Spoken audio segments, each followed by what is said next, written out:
Every episode celebrates original content written by real people who experience real emotions. I'm Rayanne Thorne-Kruger.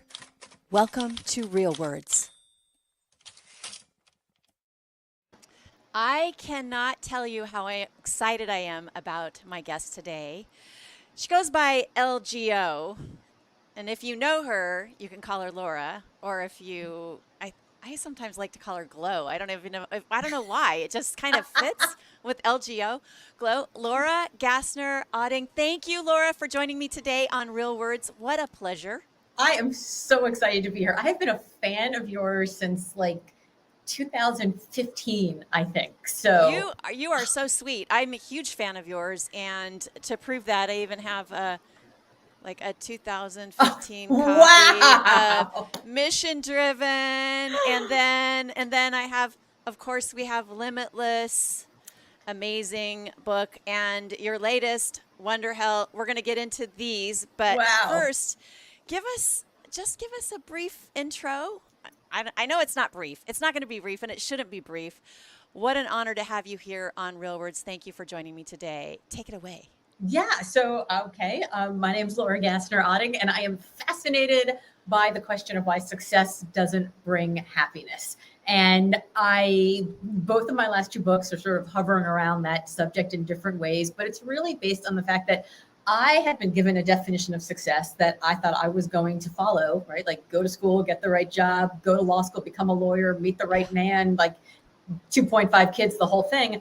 And then one day I realized that everyone else's definition of success filled all of the boxes, but left me empty. And so through time in the Clinton White House, through working at one of the best search firms in the business, through founding, running, and finally selling my own, and then eventually in my job as an author and a speaker, I have been working very hard to solve this question. Well, I love, as I was just cruising through your books, which I've read, the one thing that popped out at me was, and I don't know why it didn't pop out at me before, probably because Real Words is a big idea. It is a big idea. So the audacity of a big idea, what is that, and where did that come from? So, it's interesting. I think that exact phrasing came from when I was trying to rewrite my bio. And I was working with somebody who was trying to capture who I am and sort of what is the essence of what I like to do. And I said, there's nothing that's more exciting to me than when somebody has this gigantic, big, hairy, crazy goal and they don't know how to do it and they're not even sure if they can, but they say it to you in a way that they almost whisper it because they have such reverence for the work that it will take to make it happen. And just the audacity to dream that we can be more, that we can think more, that we can achieve more, that what is current day status quo doesn't have to be destiny. To me, that's like the very basis of who we are as evolving humans, that we are always constantly growing and changing and iterating and innovating. And so I'm in love both with the big idea, but also the audaciousness that it takes to even have one and to believe that it's something that is there for you. I've run into this so many times where I feel other people put their ideas on me about how to approach a big idea. And by that, I mean, you can never do this. It's like that negative script that we have for ourselves. People who should be our biggest supporters, even though they're not saying those words, sometimes I feel like, oh, they're saying how audacious of you to think that you can do this on top of everything else you've done. So what do you say to people that you think should be your biggest fans? Well, I think we have to remember who those people are, right? So some of them love us and they don't want to see us get hurt. And, true.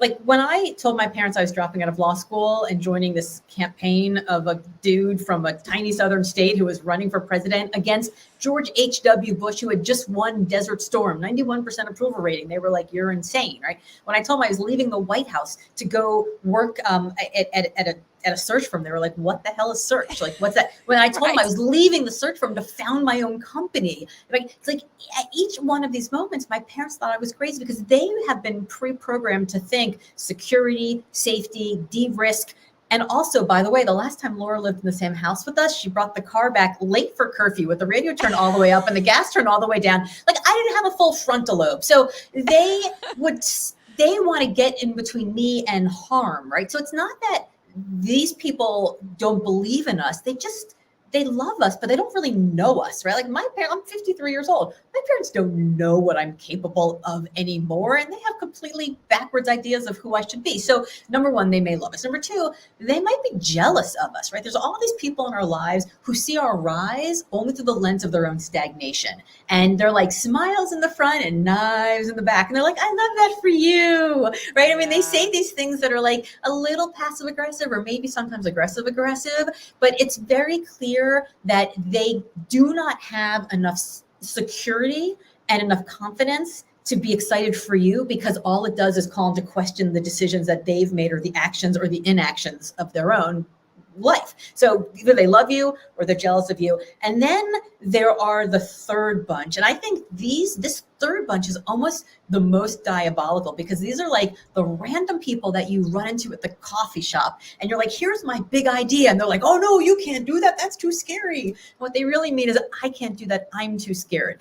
But what happens is that the minute something goes wrong, the minute like the client says, no, we don't get the funding, or, like the website isn't coming together right, or whatever the thing is that we want to do, it like that little, you can't do that, that's too scary seed that we thought we just washed out of our brain, we realize has actually implanted, and it's like sprouting weeds, and all of a sudden it becomes this cancer on our confidence. And so I think it's really important to think about who these people are who are handing you their opinions, and decide, like, do they know me? Do they know who I am today and what I'm capable of? Do I actually care about their opinions? Do I need their opinions? Would I want their praise? If I don't, why am I taking their criticism, right? And just to make sure that we're actually putting them in perspective of where they actually belong. Because I think what happens is we give all of these people equal volume in our brain, and they all don't deserve it. So I say we shouldn't give votes in our lives to people who shouldn't even have voices.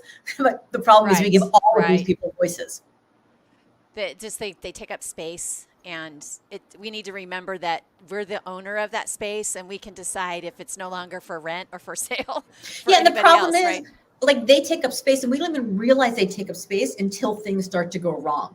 And then once things start to go wrong, we're like, oh, look, they've been here all along. And then because things are going wrong, we don't have any defense mechanisms to push them back. I just did this really fascinating thing. I don't know if you've ever done this. I know you're from California, so this is like a little hippy dippy sort of California thing. But I went to this meditation, and it's this like sound bath type experience where there's a group of 3 of you, and you have one person in each ear, and they get close enough to you, like they're going to tell you state secrets. And for one full minute, 60 seconds, they just talk in your ear at the same exact time and tell you all kinds of amazing things about you. So like, Rayanne, you're so beautiful. You're so smart. I love how you're able to put these ideas together. You're such a good communicator, and the way that you network with people really shows the depth of your relationship, and on and on and on. And what's fascinating about it is because it's happening at the same exact time, you don't have any defenses. Like, you can't deflect and demur and like we normally do when we get a compliment. So you're forced, because if you're pushing away one, you're hearing the other. Like, you're forced to be stuck with it and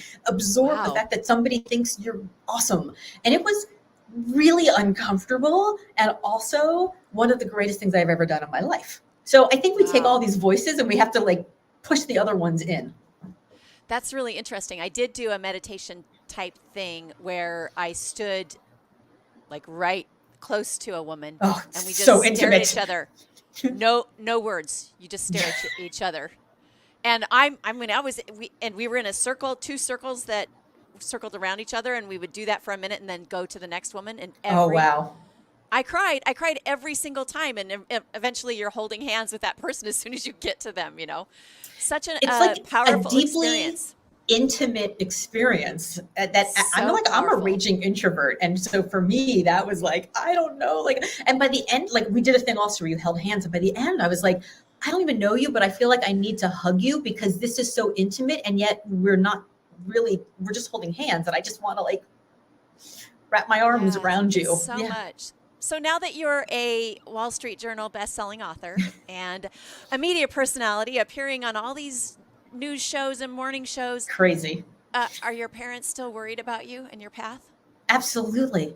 Absolutely. I mean, I've been married for 26 years. I have two grown sons that are in great colleges. I'm, by all measures, a successful human. And yet every time I like raise some idea balloon, my parents are always like, well, here's all the things that could go wrong. And I'm like, I think my track record shows, but Right. like I think that here's the thing, like identity is not a fixed trait. Like we can continue to grow and to change. And, I like to joke around that as a postmenopausal woman, I'm still finding my final form, right? Like Sure. we get to keep changing and growing and all these off ramps and on ramps in life. But I think there are people who meet us at certain moments of our life and we are forever that person.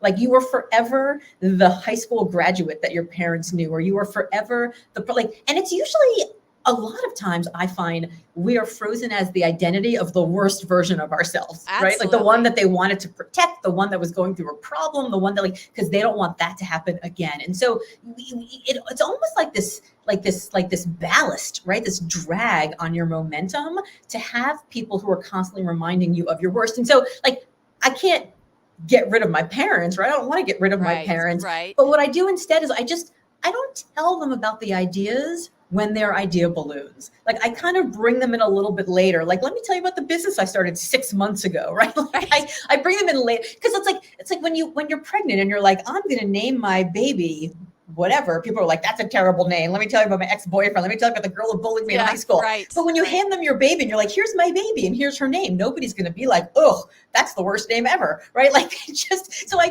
feel like I wait for the baby to be born now before I tell some of those people that either love me or hate me or, are scared where I'm going and what I'm doing, because then it's easier for them to conceptualize and understand that you're not crazy, right? That you're not naive. The wisdom that comes to us after so many years. Yes. So, tell me about Mission Driven. This is your book, Mission Driven. I wrote it in 2007. It's been here for a while, right? It's been here for a while, but I am interested to know, has this been a foundation for you? Has this book been, being purpose-driven, mission-driven, tends to change what we're looking for. Yes. Right? It changes the journey, but it also changes the destination. Yes. So how have you kept a hold of this? Because this is, it's very much written for nonprofit individuals, right? Yes. Yes. So tell me how that has stayed with you now that you are very much making a profit from your success, right? And that profit could be internal. That profit could be, you get to call your own shots now. You're not a slave to showing up at the office every morning at 8:00. And it feels like you are writing that script for Laura. So how have you maintained this? Yeah, it's very interesting. So Mission Driven was a book that I wrote because Kaplan Publishing called me in 2007 and said, we're doing a series of books about changing your career. One's about going into nursing, one's about going into teaching, and one's about going into nonprofits. At the time, I was running an executive search firm that was doing specifically nonprofit executive search. And when they called me, my first reaction was like, my brother-in-law's name is John, and he likes to do a lot of crank calls. And I was like, oh, F you, John. And I literally hung up the phone. And they called me back and they're like, hi, no, this is really us. And we're calling. And we saw a blog post you wrote online about transitioning from corporate to nonprofit work. And it seems like you know what you're talking about. And I was like, okay. And they basically were like, here's $20,000. We need 60,000 words in 6 months. Go. Now, thank God I actually knew what I was talking about. And I spent the last 15 years doing this because they found a 3-paragraph blog post that I wrote and I edited and I put on my own website. Okay. Right. I mean, not exactly vetted. Okay. Right. So thank God I knew what I was talking about.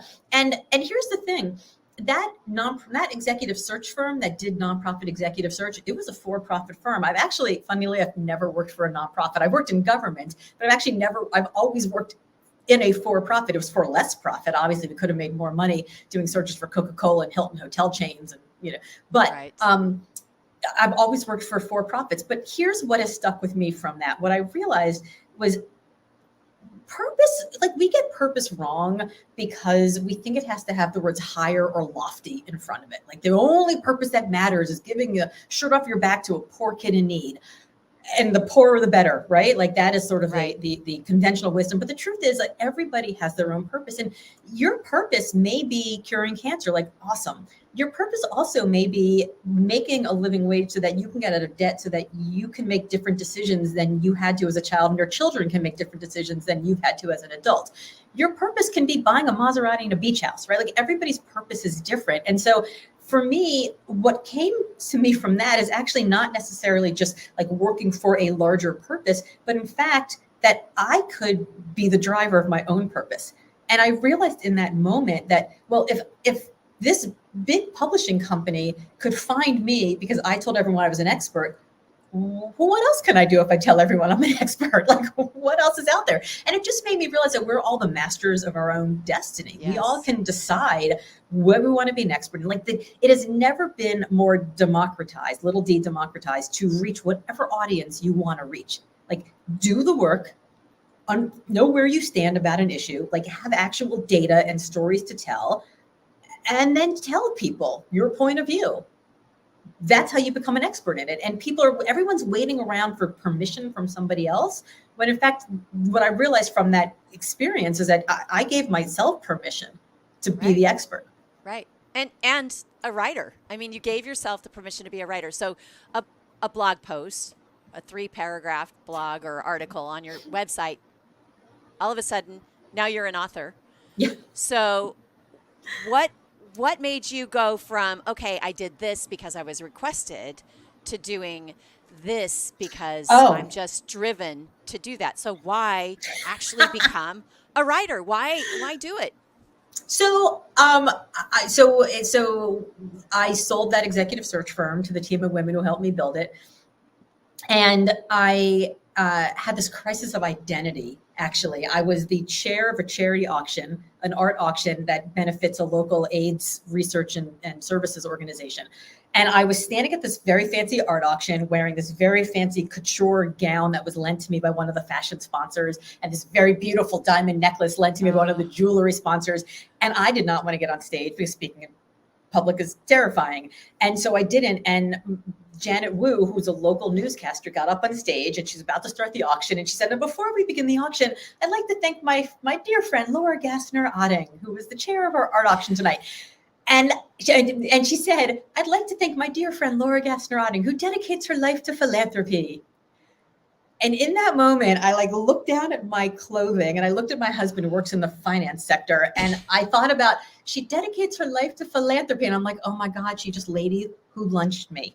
Like, I'm a lady who lunches. Like, I do not have a job and I'm the chair. And there's nothing wrong with dedicating your life to philanthropy, but it was like one dimension of my world and suddenly become the entire one. So I went home that night, and because I'm a super clever monkey, I bought lauragassnerotting.com and I started writing blog posts about things that were bothering me in the world. And one of those blog posts was about how we don't solve big problems because we're asking the wrong questions. And Tamsin Webster, who I think you know yes. as well, she saw one of those blog posts, and she's the executive producer of TEDx Cambridge. And she called me up and she was like, I think you should do a TEDx on this. And I said, no way. That's terrifying. No, thank you. And my kids were in the backseat, and my kids were like 12 and 14 at the time. And they're like, hey, Mom, don't you always tell us we have to do scary things? And I was like, so 6 weeks later, I'm on the stage. Right. They're like, don't you tell us life starts on the other side of the fear, and if it doesn't challenge, doesn't change you. And I'm like, you don't pick up your socks, but this you heard. So 6 weeks later, I'm on the stage, like Boston Opera House, 2,600 seats, gold gilded walls, crystal chandeliers. And that talk got some attention. And I got offered $1,500 to fly to Boise, Idaho to give a talk. And after 20 years of being in search and consulting and having, 6-month projects with 3-ring binders and 300 pages at the end of every one, I was like, I just go and talk for 45 minutes and then you hand me a check. Tell me more about this job. Yeah. So I started talking to people who spoke, and I started noticing that the people who made real money had books. And what I realized was that I had this book about transitioning from corporate to nonprofit, So for those who know me, I'm the nonprofit gal, which is not what I talk about. And for those who don't know me, they don't know me. So either I have no brand or I have brand confusion. And so I started thinking about, what I learned during those 20 years of search. And out of that, Limitless was born. Well, it's interesting to me as self-described introvert Yeah. that you are, that you would say, how do I do this? How do I expose myself? Because Well, there's a lot of vulnerability in writing. yeah. There's a lot of vulnerability in writing. I think Brene Brown said, you should write from the scars, not the wounds. And so for I me, love that. I love that. So for me, like writing is my therapy. Like some of the Facebook posts or the newsletters that I put out that get the biggest, that go viral, they're everywhere, are the ones that I literally wake up in the morning and I thumb type out like out of a screed of either like joy or passion or anger or pain or whatever it is. It's like it almost has to like, it's like alien, or it's like come out of my body.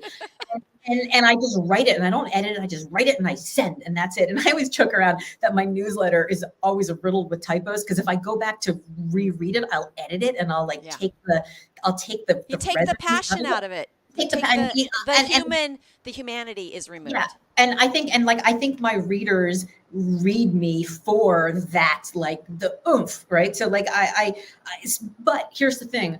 I think this life is a very public life, but I can also be 100% open with like 60% of my life, right? So I don't often talk about my husband. Like you don't see pictures of like my house. Like it's a very, like there are parts of me that are sort of locked away in private, because there are people in those parts of me that are private people and they don't want to be out everywhere. So I have, I respect that. And I also write about stuff that I understand. Like over the course of the last few years, I've had two very, sort of weird health things. One was I had to do this chemotherapy cream on my face. It got all red. I was like the creature from the Black Lagoon.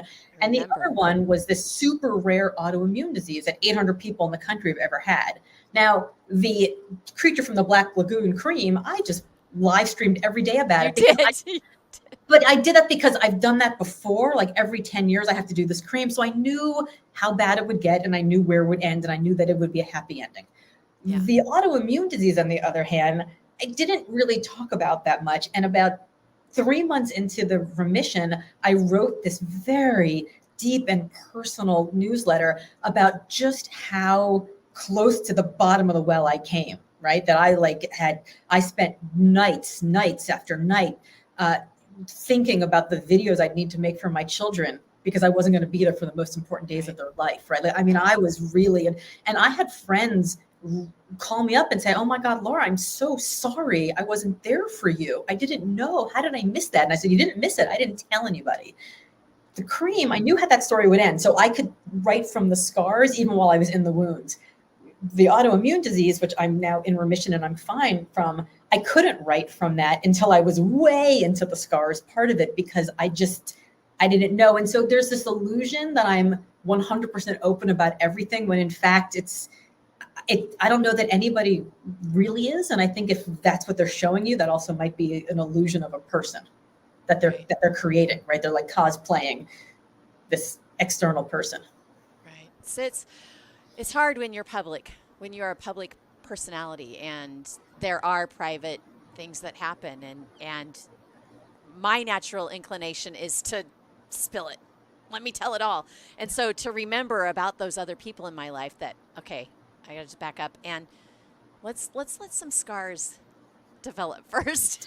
Let's let a few scars develop first, because it is so painful when you're in the throes of that. It's super painful, and especially if you're somebody who writes as a way to sort of get it out. Right. But about somewhere in the middle of the pandemic, I cleaned out my office and I found a set of old journals from when I was working in the White House, and I had my first ever real heartbreak. Right, I was dating a guy and he cheated on me, and I wrote in cursive, mind you, pages and pages and pages in this beautiful journal that I bought when I was backpacking in Italy. I saved it for this thing, and I found it. And Rayanne, if I could just tell you, I didn't know whether I should laugh at the thing or burn the thing. Like, Right. it is so overwrought. It is so ridiculous. It is so in cursive, right? Like, I wrote it in cursive. I was clearly writing it for somebody else to read, for somebody else to see it. And so, Right. I think They will know when they I'm will gone. know, They will know my story. let them know my pain in cursive, right? Right. Like, Right. I mean, it was so ridiculously fake. And I read it, and like, so I think I like, part of what I love about the title of this, Real Words, right, is that, like, the words have to be real. They have to be who you are in Yeah. that moment. And, I look back on that, and when I was talking to my kids about it, and I said, that wasn't the real me, but the real me in that moment wanted to be perceived as Yeah. somebody so much deeper than she actually was. Like, so it is the real me, even though what you read is the real me. The whole, like, I was cosplaying this other person. Yeah, but there's therapy in that, right? Oh, I yes. mean, one of the requirements or things that you do, I don't know if you're familiar with the artist's way, but one of the things that you do in the artist's way is the morning pages. The morning pages, right? yeah. The morning pages of writing 3 words by hand on lined paper or whatever you're most comfortable with, typically in cursive. And as somebody who has written online for 20 years, my handwriting is horrible. Yes. But there is something about disposing of that, right? Letting go of those emotions, waking up and saying the neighbor's gardener started at 6:15 today, and Yep. and I really wanted to sleep until 7:30. Whatever. You get all of that out so that you can open up and expose more. I want to ask you about advice you might give for new writers or somebody who's decided that they want to foray into this life of a writer? So that's an interesting question. I think that my writing was deeply shaped by growing up in politics. I grew up with sound bites. I grew up with sort of clever turns of phrase that had to be memorable. I grew up with Right. with it has to be personal and evocative and brief, right? What's that expression? Like, be brief, be brilliant, be gone, right? Like, Yes. and so just being able to land the plane, right? Like, how do you sort of bring it around to the end of a story that, like, leaves somebody with a thing that they can then carry forth? So, I would say that at least what my readers like about what I write is that it has this sort of rhythm, right? Like, it has like a rhythm, and it's forward motion, and the end of each sentence leaves you to want to start the next sentence, right? It sort of carries you through. And that really came from studying great speech writing, great political speech writing. So, I mean, everything from Martin Luther King's "I Have a Dream" to FDR and the D-Day speech. I mean, there's so many historically great speeches, and just the understanding of this, like, being called to something higher. And I think that starts with knowing where you're going to end. Like, I think a lot of writers go in sort of starting to talk about a thing, but they don't know where they want to land the plane. They don't know where they're going to end up. Yeah. Right. So, like, if you know where you're going to land the plane, then you can call people to this sort of higher question with this sort of lyrical, poetic, motion-driven writing. But you can't do that if you don't know where the tarmac is. Right. The ending shouldn't be a surprise to you as the author. You should forecast that for yourself. I find more often than not that when I go back and I edit, like if I'm writing a chapter or a section of a chapter, more often than not, I end up taking the entire like last paragraph and moving it up to the first paragraph and then deleting whatever the first paragraph was. Like, there's just a lot of throat clearing, I think, that has to happen sometimes. I love that. That's great advice. I want to read you something that I'm part of a group, Women in Marketing, on Facebook, right? And these women help each other out. They ask for advice. They tell stories. This just came in yesterday, and I mean, it fits perfectly for what Real Words is all about. Yeah. Hello, ladies. A bit of a vulnerable post, and this was posted anonymously. Although I am posting anonymously, I explored ChatGPT and other AI tools about a year ago to help with copywriting for social media. Since then I've become heavily reliant on it, and I hate it. I've noticed my writer's block is worse than ever, and I feel like the least creative person in the world. Any tips on how I can improve my writing and creativity so I can stop relying on AI? Ugh, my heart, when I read that, I went, oh, this is why you don't rely on it. Don't even start. Don't even start. I know it's good for ideation but she's also said later in commenting that it kind of squashed her idea making also.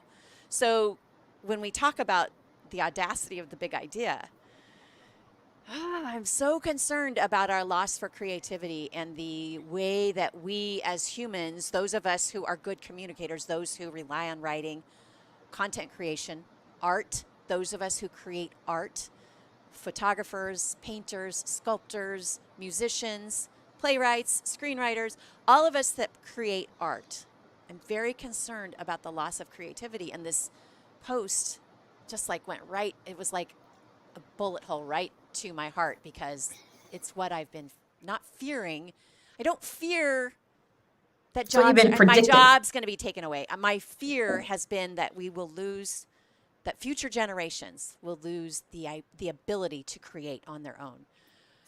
Do you think there's a risk of this? I think there's a huge risk of that. I always say it's not that people aren't good writers, people aren't good thinkers. And I think we've gotten very lazy about how we think, how we spend time being uncomfortable in our brain, right? To go back to Tamsin Webster, when she was training me she was coaching me for TEDx Cambridge, she said, like, you don't want to memorize the talk, you want to internalize the talk. And that means if you are off your notes and you are trying to remember the talk and you come up to a line that you don't remember, don't just go right to the page. Like, wait for a couple minutes and try to let your brain go back into the file cabinet in your brain and find it. Because by the act of it going in and finding that thing, it actually puts it in the place for you to remember. And so it was forcing me to think about the talk as opposed to just memorize the lines. Yeah, having it be rote, having it be internal, that it is something you live. Totally different things. You can find it. Right. Exactly. So this process of like, okay, be uncomfortable and spend a little time not knowing what comes next until you know what comes next. I think the idea of just going straight to ChatGPT, like I sat in on one of my son is my younger son's a freshman in college, and I went to one of his art history classes before I picked him up for Thanksgiving, and it was one of these like super arcane, very like modern, cutting edge, like performance art type things. And it's like, I have no idea who these artists are and why doing this one thing where they stand like naked in a square and bark is like art. Like, I don't get it. Right. So like, I literally went to ChatGPT and I'm like, why is blah, blah, blah, blah, blah art? And it told me, it helped me. Right. Like I used it to study. Yeah. Well, it's like Google. I mean, you could have found it on Google. It just aggregated everything. Exactly. I was like, how do you compare this person and this person and that person? Because I knew the lecture was going to be about the three. So it just, honestly, it's not like I raised my hand in class and I'm like, I know things. It just, like when we were driving home, I said, so I went to ChatGPT and this is what I think is pretty cool. So it enabled a conversation. But I think every time I see one of our peers, a writer, a thinker, a creative, send out a newsletter about like the 10 ways ChatGPT is saving them time, it's like, an angel loses its wings. You know what I mean? Like it just kills me. It really is. It kills me. It kills me too. It's awful. So, I mean, my advice to this woman would be like, go outside without an internet connection and a journal and a pencil and be really uncomfortable with the gray, static nothingness in your brain for days and days and days until your brain remembers that it actually does the thing that it used to do. But I think it's like put down the bottle.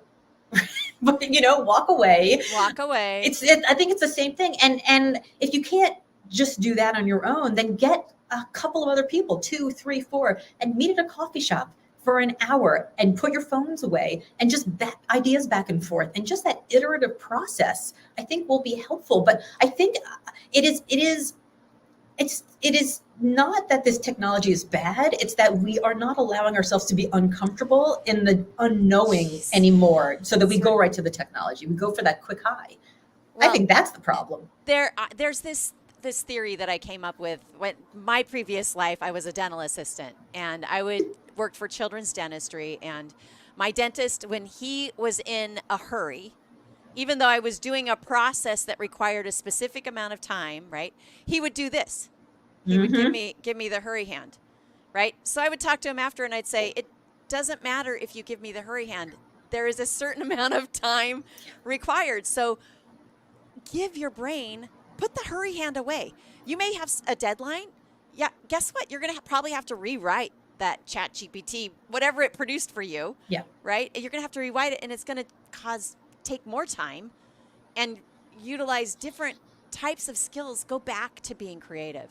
Yeah. Stop using it.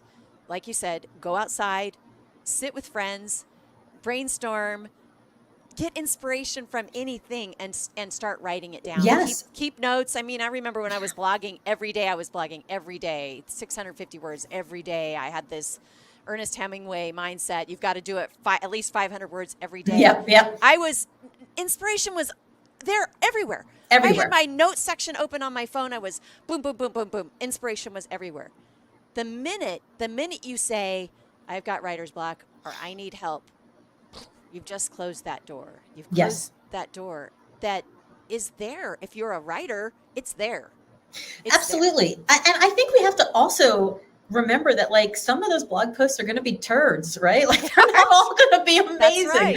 Some of them are going to be stinkers and some of them are going to be brilliant. And we don't know which ones are which. I mean, I wrote a blog post in 10 minutes in the back of a cab in New York City about like 20 ways to be a superhero at your summer internship. That has gotten like 300,000 views on LinkedIn. That's amazing. I have had other blog posts that I have worked on for weeks that have gotten like 6 views. And most of those were me clicking a refresh to see if it actually was up because nobody was reading it. So like, we just don't know how some of our ideas will resonate. We don't know what's going to be out there. And you know, everyone's always like, I get my best ideas in the shower. I get my best ideas on a run. And it's like, no, you don't. That's the only place you get your ideas because you're not allowing yourself to get ideas anywhere else because you're so busy with the hurry hand all the time. Right. And the hurry hand is in your face. Absolutely. And you just can't, you got to give yourself the space to think. Yeah. Like, I mean, I just conceptualized my next book like 2 weeks ago. And not that I was looking for an idea for my next book. I wasn't at all. Like I've long said, I'm never writing another book again. And all of a sudden I was driving in the car and literally into my brain popped greatness, how to spot it and stoke it in ourselves and those that matter most. Woo. Okay. Where did that come from? It came from 3 nights earlier. I was at my son's college. I promise I'm not like stalking him, but it's just 2 stores. You're a mama. You're a mama. I am. You're allowed. So we went, he was stage managing a play. We went to the play and there was this like funny, like it was like a comedy. And the comedy was all about this idea of Bob Dylan, like the ghost of Bob Dylan appears at this college coffee shop. And there's these 3 musicians and he says, I'm going to choose which one of you is meant for greatness. And I'm going to tell you all the secrets about how you could be great so that you have a life of greatness. And they were like, well, how will you know? And he walks up to one of them and he's like, and he like smells them and he goes, I'll know. I'll just know. And I was like, that's pretty funny. Ha ha ha. And then next day I'm driving in the car and I'm listening to Charles Duhigg talking about his new book about super communicators. And he's talking about like the traits and the behaviors of super communicators.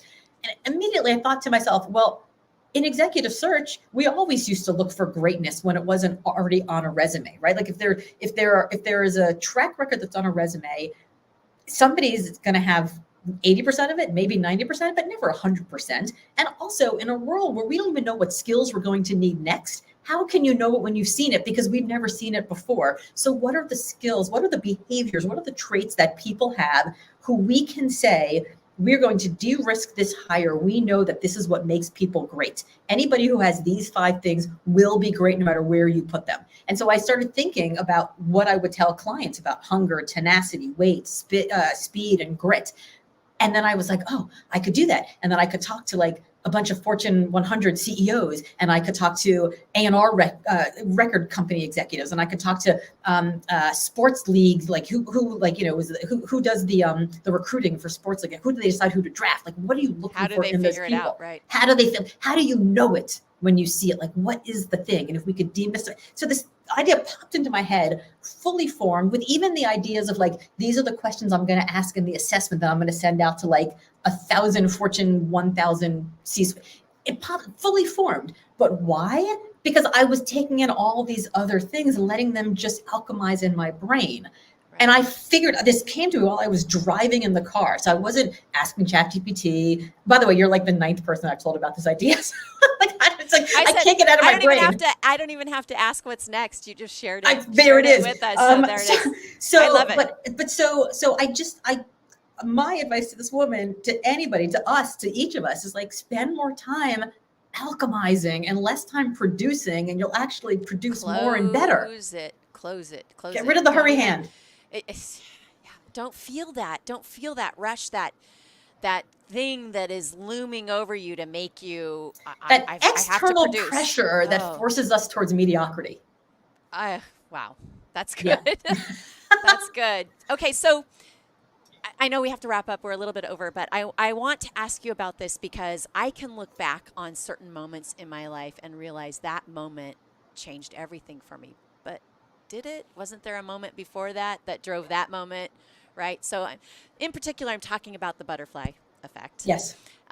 Which is the idea that the flap of a butterfly wings on the other side of the world changed the course of, made the wind blow a certain way, which made a boat go and whatever. Yes. Right? So do you have a specific butterfly moment in your life where you can look back on that and say, if that had not happened, I would not be where I am right now?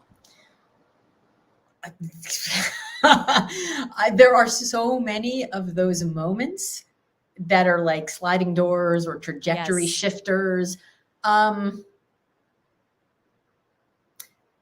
It all probably goes back to a bizarre set of childhood traumas of like the boy who didn't love me back when I in second grade, and I had to prove to everybody that I was smarter and better. And it probably all goes back to that. But I would say I should give great thanks to the professor on the very first day of Contracts 101. Guy by the name of Jones, Professor Jones. I'm sure he's long since dead because he was like 107 at the time. And he gave everybody D's. So he said we got Jones, right? I was the first student who was called on the very first day and asked question after question after question after question until I just fell apart in a puddle of tears. And probably so much of where I am today is because of that organ rejection failure of a time at law school. Which goes back to, I mean, you referenced the failure and the rejection as a child, a second grader. I have big rejection issues. I can remember feeling those things as a 7-year-old, an 8-year-old. I mean, my first bit of writing wasn't a poem. It was a song. I wrote a song as an 8-year-old about a boy who didn't like me, and I think the chorus was, and it's okay. It's all right. So I was telling myself, it's all right. I like exactly it. Right. It's exactly right on my little ukulele. I wrote it, so amazing. So it is okay. It is all right. And somehow rejection formed who we are. And isn't that interesting? Isn't that interesting to think about that? Had it not been for you not liking me or you not appreciating me, maybe I wouldn't have worked so hard to get to where I am. And you can I don't know if you've been back to any of your high school reunions, but I've been back to mine because I did all right. So of course that's right. That's right. It's like a comeback tour. That's right. So I went to computer sleepaway camp when I was 13 years old, and that is about as geeky as you were imagining it, right? It is. Oh yeah, for sure. I was worth my weight in hard contact lenses and Clearasil, and I had a scoliosis. That's right. I had a scoliosis brace and everything. The whole thing. What you were picturing is exactly what it was. Romy and Michelle's high school reunion. Totally.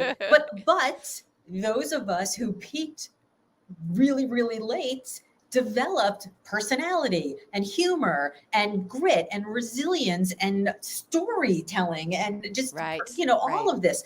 And the people who were like the head of the cheerleading squad and the captain of the football team, some of them did okay, but for the most part, they did not do as well. And, at 53, I can look back on that and be like, okay, yeah, Awesome. I did I get okay. it. I did okay. But that I to did my okay. like eighth grade self who was sad that Sean Joseph didn't love her back with this little bowl haircut. And I was like, oh, Oh, sad. yeah. Larry Rosen wouldn't kiss me. That's just so It is tragic. it is amazing how pain and suffering and rejection end up being our best friends and our superpower. They are the things Yes. that help us grow and become the human that we are so that we can produce work that matters to other people, because other people then see that humanness in our work and say, I identify with you. I'm going to read more about what you're doing. I'm going to buy your book. I'm going to make sure I tune in when you're on the TV show. So, you've told us what's next as far as writing. Is there anything else that's coming up? I mean, I didn't even know the writing was coming up till a couple weeks ago. I All love of a it. sudden, I it love it. demanded space in I my need brain. a ticker tape across the up next. Man, I know. So up next, yeah. So I mean, I'm going to be doing a lot more Access Hollywood and Good Morning America and all of the, TV stuff, which is super fun to do. Yeah, I've got some conversations in the works about some possibly interesting other television stuff, but got to Fun, keep fun, that fun. under wraps right now. Okay, final bonus cue. Do you Yes. have a favorite author or favorite book that's been kind of your best friend? Oh, Ursula Heggie wrote a book called Stones from the River. It's a fiction book, and it's a book about a dwarf in Nazi Germany and in occupied yeah, she's in Germany, and she's basically ignored by all of the Nazi officers because she's a dwarf. They're like, "You're not a real human. We don't care about you." And so she's working in a cafe, and they're talking about all of the secrets and all the things that they're going to do. And she ends up becoming a spy for the British, and like hiding Jews and all of this stuff because they're basically ignoring her. And so she becomes this hero because they don't think that she's really they just cast her aside. And I read that book while I was backpacking through Turkey, and I was like sitting in the back of the bus like sobbing on this overnight bus, and all these Turks are like, who's the weird white lady, like what's happening? But Wow. the reason I love that book is because I think it goes back to what we talked about in the beginning, that identity is not this fixed trait, and that you're not the person other people see. You're the person that you are, right? There's this Right. psychological term that says like, you're not who you think you are, you're not who I think you are, but you're who you think I think you are. And she thwarted that. She wasn't who they thought she was. And so this idea that we all have personal agency, even in the worst of times, has just sort of always stuck with me. I love it. I love it. Laura Gassner Otting, thank you so much for joining me today, for being my guest on Real Words and just shining your light. I can't wait to buy your next book and I can't wait to write it. have it inspire me. Well, it's there. That's how it happens. It's there and it's waiting to come out onto the screen. So Thanks for having thank me, you. Rayanne. This was super fun. Absolute pleasure. We'll see you all next time on Real Words.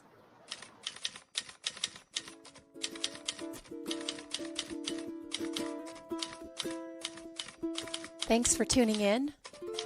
This episode was made possible by Never Enough Media.